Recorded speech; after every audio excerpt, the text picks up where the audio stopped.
Hola, bienvenidos a ICAL. ¿Qué van a encontrar en estos mini videos? 4 lideresas.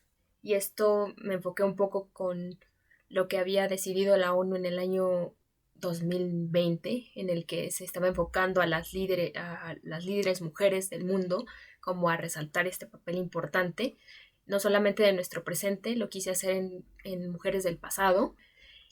Lo que coinciden en estos 4 ejemplos que tengo de Jinshu, Hipólita, Zenobia y Rani en la India es que no solamente eran hermosas, sino también tenían una educación, sabían leer y escribir y además sabían manejar el arco y las flechas y cabalgar, cosa que en ese momento era muy difícil. Sí son mujeres nobles, son mujeres que pertenecen a la monarquía, a la realeza, sin embargo son ejemplos claros de lo que nosotros podemos hacer en nuestro presente. No hay limitaciones.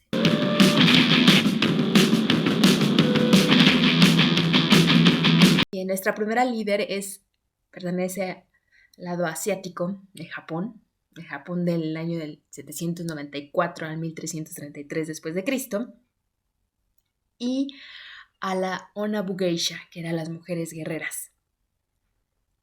Jingu tiene una importancia dentro de la leyenda, o más bien de la tradición japonesa, porque algunos dicen que tiene más de leyenda que de realidad histórica. Sin embargo, es importante porque se considera que fue la mujer que estableció la hegemonía de Japón en Corea. No hay una fecha exacta al respecto, pero Jingu se estableció como la mujer que protegió su honor y el hogar cuando su marido estaba fuera o marchaba al frente de guerra.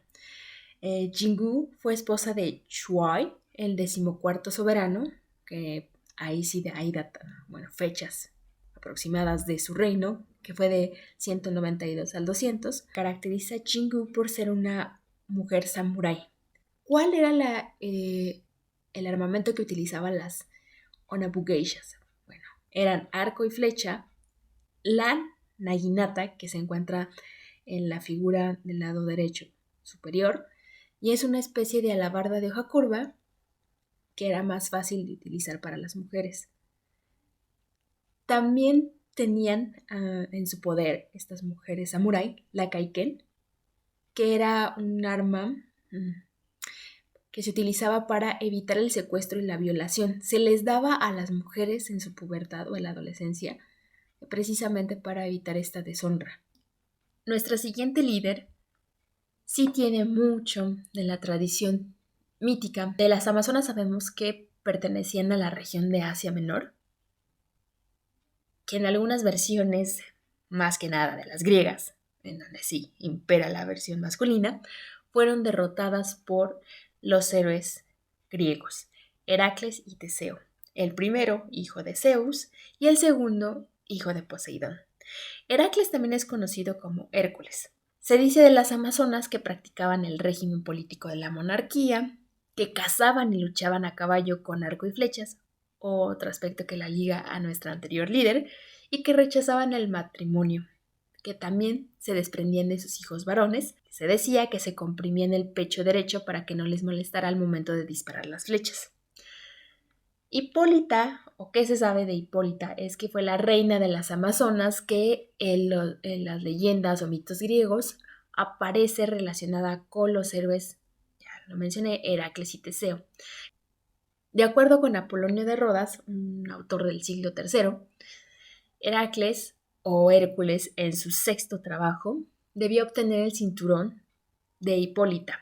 ¿Por qué el cinturón? Bueno, el cinturón era un símbolo de que Hipólita era superior, o más bien tenía un estatus de superioridad frente a las demás amazonas. Aquí vemos una representación en la cerámica de figuras negras griegas en donde está la figura de Hércules, que se distingue sobre todo por su piel de león, que está enfrentándose a las amazonas.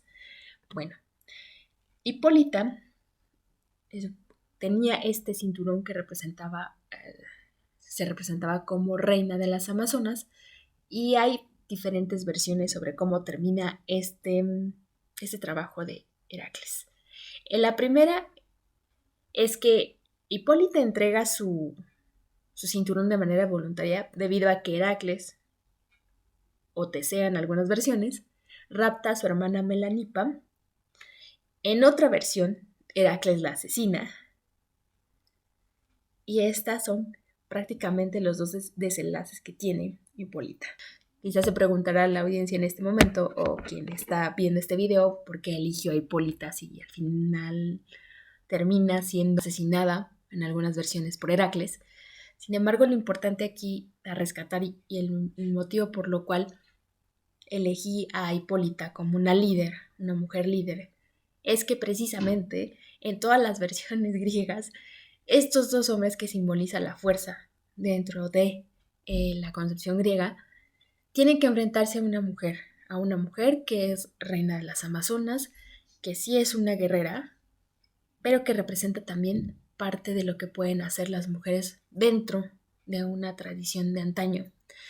Algo que rescato de las Amazonas y que lo dice Molas es que las Amazonas simbolizan una alteridad doble. En primer lugar porque son imaginadas como bárbaras y en segundo por ser mujeres transgresoras y amenazantes que luchan contra los hombres.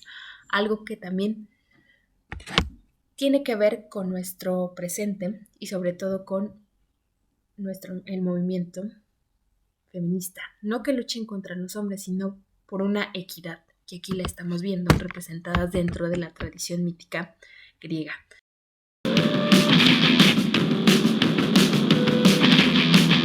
Zenobia, también conocida como Bat-Sabai, que era su nombre palmeriano, es una mujer histórica que vivió durante el 235 al 273 después de Cristo y se relaciona mucho con el Imperio Romano. ¿Por qué la elegí? Precisamente porque fue una mujer que tuvo que ver también por los intereses del lugar en donde vivía, por la monarquía en la que estaba ella ahora sí que manteniendo a flote, y porque se enfrentó, sin lugar a dudas, a uno de los imperios importantes en ese momento, que era el romano. Palmira se encuentra en el desierto de Efka, en Siria, para ubicarnos un poquito en el contexto, y estaba prácticamente rodeada por el Imperio Parto y las tribus nómadas árabes. El Imperio Parto también asociado con el Imperio Persa. Palmira fue anexionada al Imperio Romano desde el siglo I después de Cristo. Zenobia fue esposa de Odenato, que era el rey de Palmira. Llegó la muerte de su esposo y su hijo mayor, entonces hubo un momento en donde dejaron como gobernante a su hijo Babalato, que era el hijo menor de Odenato y Zenobia. Sin embargo, como sucedía en otros momentos de la historia, los hijos menores eran incapaces de gobernar en ese momento. Quien adquiere prácticamente la regencia de Palmira es Zenobia. Se decía que era procedente del linaje de los Ptolomeos, incluso de la propia Cleopatra, que era de gran belleza, que sus dientes incluso eran tan blancos como las perlas, y que hablaba griego, egipcio, sirio, árabe, arameo y un poco de latín, o sea que era una mujer de grandes estudios, una cultura, tenía una educación, pero no solamente eso, sino que también tenía un carácter clemente e indulgente y sabía montar a caballo y tenía dotes militares en la arquería. Hay una relación respecto a las mujeres con el arco y la flecha muy importante, que también lo hemos visto en los dos anteriores ejemplos. Sin embargo, no todo fue agradable dentro de la historia de Zenobia, porque se enfrentó al emperador Aureliano, que la venció en el año, o más bien, las tropas de Aureliano la vencieron en el año 272, y Aureliano la llevó a Roma como parte de su triunfo. Hay tres versiones en el caso de Zenobia de cuál fue su final. El primero de ellas es que se suicidó, al estilo de Cleopatra. Sin embargo, algunos creen que esto es una forma muy, ¿cómo decirlo?, de hacerla un poco más parte de la leyenda, de exaltar esta parte parecida a la de Cleopatra. Otros hablan que Aureliano la mandó a decapitar. Sin embargo, la versión más rescatada por la historiografía antigua es que fue retirada a una villa de Tívoli y que se casó con un gobernador romano. Nuestra última lideresa es Lakshmibai, Rani Lakshmibai, que así se compone su nombre. Ahora nos remontamos a la India. Es considerada como el modelo de honor y heroísmo en el motín de los cipayos.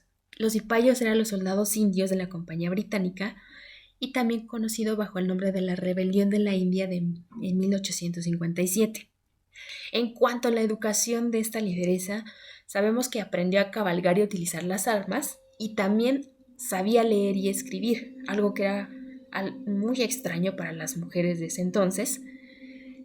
Su casamiento se dio durante la pubertad y se casó con el Raja Gangadhar Rao de la región de Ganji, y en su boda tomó el nombre de la diosa de la riqueza y la victoria, Lakshmi. No obstante, llegó la muerte del Raja, entonces el dominio británico adquirió el principado en el que vivía Rani. Esto alentó a que Lakshmibai, con todos los medios posibles que tenía a su alrededor, intentara que no pasara el principado de Hanshi a dominio británico. Sin embargo, no pudo detener este proceso, pero el contexto social y político de la época le ayudó bastante, porque en 1857 los cipayos decidieron hacer una revuelta en el regimiento de Hanshi, se sublevaron y los británicos, por a no poder tener como dos frentes, el de gobernar el regimiento de Hanshi, o más bien la región de Hanshi, y poder detener a los cipayos, le devolvieron por un tiempo el control a Rani de esta región. Y bueno, en algunas versiones, Rani es acusada de que inició la masacre de mujeres y niños europeos, pero esto es una versión un tanto masculina, porque los historiadores no dan crédito a esto. Más bien se considera que Rani fue una mujer que también tuvo un papel importante en la revuelta de los cipayos.